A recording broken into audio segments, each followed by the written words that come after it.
Donc je suis déjà fatiguée en début de vidéo. Je n'ai pas très bien dormi cette nuit. Solo donc à Bali pour 2 mois. Je pars de Lyon. Donc là j'ai 6 heures de vol pour aller à Dubaï. On fait une première escale et ensuite j'ai 9 heures de vol pour aller à Bali. C'est la saison des pluies à Bali donc j'espère qu'il va faire quand même assez beau. C'est parti pour les 6 premières heures de vol direction Dubaï pour la première escale. J'ai eu de la chance, j'étais toute seule donc j'avais 3 places rien que pour moi donc j'ai pu dormir tranquillement. En arrivant j'ai pris un Grab donc j'ai pris un taxi. Je suis arrivée à l'hôtel assez tard, j'ai déjeuné et je vous avoue que j'ai totalement oublié de filmer ma chambre. Je ne sais pas pourquoi mais j'ai aucune vidéo. Mais par contre j'ai une vue très sympa de la salle de sport qui donnait sur les rizières. Donc voilà, c'était à l'hôtel Valstar pour les premiers jours. Le lendemain, je suis allée me poser dans un café juste à côté de l'hôtel. Il est très sympa, vous pouvez bruncher, il y a un espace avec une piscine et un petit jardin, donc c'est plutôt cool. J'en ai donc profité pour travailler et pour créer un petit peu de contenu. Je vous avais fait une petite vidéo sur TikTok, mais je vous ai surtout filmé cette vidéo pour vous raconter tout ça. Beaucoup de mal de manière générale avec le décalage horaire, donc c'est vrai que je suis encore un petit peu décalée et que j'ai pas spécialement pris le rythme. J'ai commencé par prendre un hôtel au nord de Canggu. Canggu c'est la ville où il y a le plus d'expatriés. C'est pas la ville la plus touristique et si vous demandez à quelqu'un qui est allé à Bali pour le tourisme, il vous répondra qu'il a pas du tout aimé Canggu. Si vous demandez à un expatrié sa ville préférée ou en tout cas où est-ce qu'il vit, et c'est Canggu, tout simplement parce qu'il y a de l'infrastructure pour les occidentaux ou les expatriés. En tout cas c'est beaucoup plus sympa pour vivre, vous avez tout ce que vous voulez autour de vous. Donc voilà, donc je suis dans cette ville et je suis un petit peu au nord de Canggu, un petit peu reculé, donc c'est beaucoup plus calme en tout cas. Et j'ai commencé par prendre un hôtel tout simplement parce que je ne connaissais pas et que je trouve que c'était plus facile de prendre quelque chose d'un peu occidental entre guillemets parce que c'était la première fois que j'allais en Asie. J'avais besoin entre guillemets d'être un endroit où je peux avoir mes repères. Donc là j'ai fait 3 jours à cet hôtel-là. Le programme en tout cas ça va être de bouger et de voir un petit peu. J'ai aussi prévu d'aller visiter Ubud, d'autres villes, etc.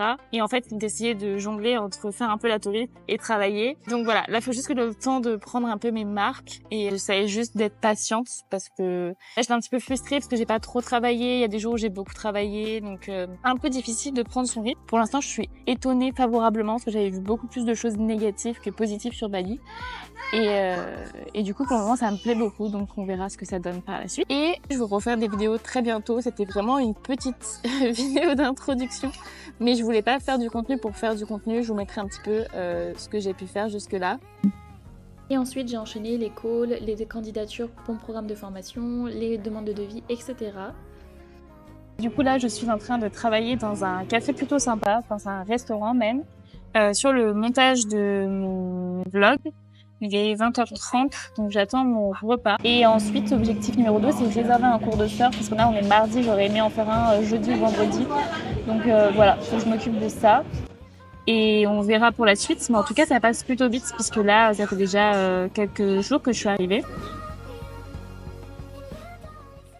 Je viens donc de changer d'hôtel et j'ai déménagé à une rue d'Intervalle. Je vous avoue qu'au début je voulais absolument trouver un hôtel qui était donc au bord de la mer, sauf que je me suis prise en dernière minute, que je voulais pas être forcément dans un hostel ou quelque chose de pas forcément très propre, etc. Parce qu'il y a des choses très bien mais il y a des choses qui sont vraiment cata. Et j'avoue que je voulais quand même avoir un petit peu de confort et ne pas juste avoir une chambre avec une salle de bain partagée ou des choses comme ça, c'est pas trop mon délire. Donc du coup j'étais à l'hôtel Valstar et je suis passée juste en face à l'Octavilla. Franchement c'est plutôt sympa, je vais vous montrer ça. Donc j'ai une chambre d'environ 40 mètres carrés, donc ça c'est l'entrée. Il y a un petit frigo ici, bon là il y a mes affaires. Bon ici rien de très intéressant, c'est juste la salle de bain. Ensuite ici on a donc la chambre. Bon, mon lit n'est pas fait vu que je viens de me réveiller. Voilà, c'est plutôt sympa. Il y a un petit canapé, il y a un petit coin bureau juste ici et un coin télé. Mais surtout, le plus intéressant, c'est que j'ai quand même un très grand balcon et regardez la vue. On a la vue sur le volcan juste là. Et ensuite, ici en bas, il y a un jardin avec une piscine. Pas de rizière pour celui-ci, il y a quelques constructions là-bas. Pour le coup, il est pas très bruyant, donc si vous voulez un coin plutôt calme, je peux vous le recommander. Oula, on me voit plus.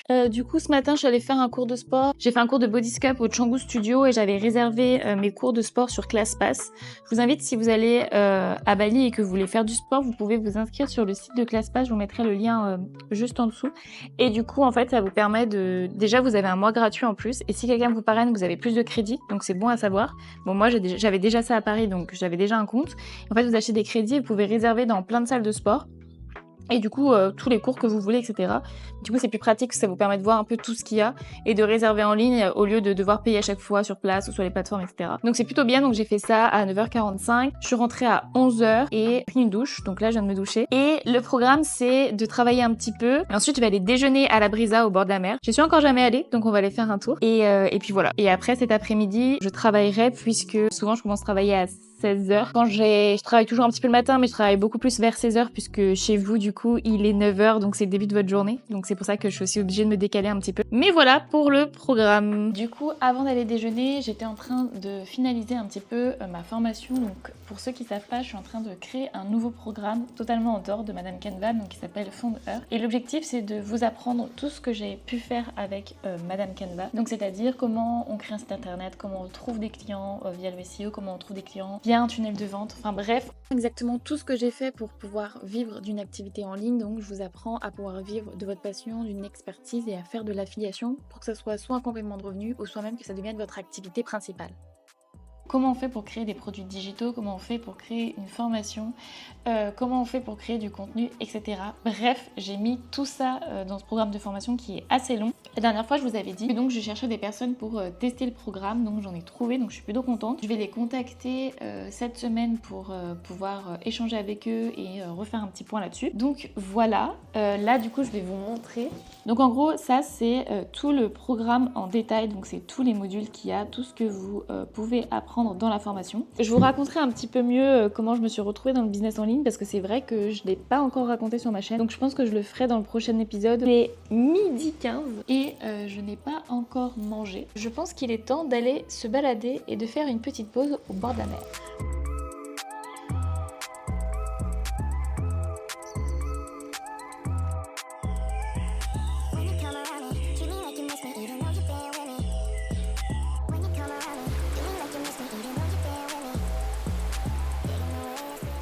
Toujours dans le même café, je suis en train de monter donc le fameux vlog. Donc dans cette vidéo, je voulais vraiment juste vous montrer mon arrivée, etc. Et du coup, dans la prochaine vidéo, je vous montrerai tout ce que j'ai fait sur Founder, stratégie marketing, etc. Là, je voulais vraiment commencer par faire tester le programme et contacter quelques personnes pour avoir des premiers retours. Mais le but, c'est vraiment de vous partager toutes les coulisses de ce business-là et de ce que je peux faire. Donc voilà, je vous filmerai ça petit à petit. Il faut juste que j'y pense parce que j'avoue que j'ai pas du tout le réflexe encore de sortir ma caméra. Mais il faut une première atout. Donc les prochains vlogs, en tout cas, seront plus fournis et je vous donnerai davantage de data. Mais là, c'est aussi pour vous partager un petit peu plus mon quotidien puisque j'avoue que sur YouTube, depuis le début, je suis un peu plus discrète et que je fais quand même beaucoup plus de tutoriels et d'autres choses. C'était vraiment pour vous proposer un contenu beaucoup plus différent de ce que je peux faire d'habitude.